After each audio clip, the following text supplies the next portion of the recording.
Okay, so there is another mathematical function, okay, that you need to learn, okay, that I think is one of the function, means one of the basic and important functions that you need to know other than integer and round is a sum. Okay, so Excel sum functions, okay, returns the sums of values supplied. Okay, so this value can be numbers, cell references, range, arrays, and constants in any combination. Okay, sum can handle up to 255 individual arguments. Okay, so the purpose of this function to add numbers together, and then the written value will be the sum of values supplied. Okay, so how about the syntax, how we want to write this function? You can refer to the slide provided here.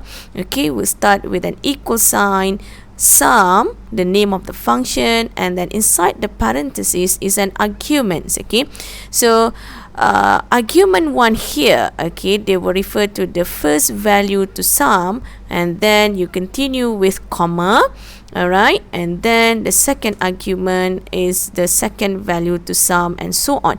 Actually, starting from second argument, okay, alright, that is an optional for you. Okay, so now we move to our worksheet here. Alright, so now I want to show it to you how we want to enter, or how we want to use the sum function.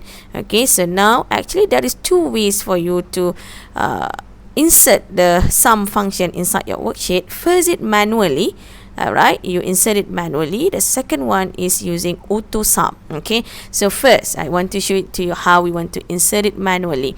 Okay, so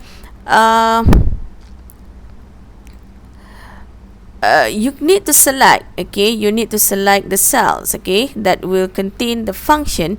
Okay, in an example, we will select cell D13. Okay, alright, so we start with an equal sign. Okay, you type the word sum, open parenthesis. Okay, this one, number 1. Okay, the number 1 here will refers to the first value that you want to add. Okay, we use a pointing method. We click at D3 and do not release your mouse. Okay, and then you just drag up to D12. Okay, so they will select the range, okay, for you to sum up, to total up. Alright, and then close parenthesis. Okay, alright, and then if here in this case, if you suddenly wrongly select the range, you can edit the range. Okay, alright, by go to the edge of the this blue box. Okay, alright, and then you just can move around the cursor. Okay, alright, and then once you're done, okay, and then you press enter, and then they will automatically enter the values for you. Alright, so how you want to display the formulas, either you double click it here, or alright, you can refer to the formula bar.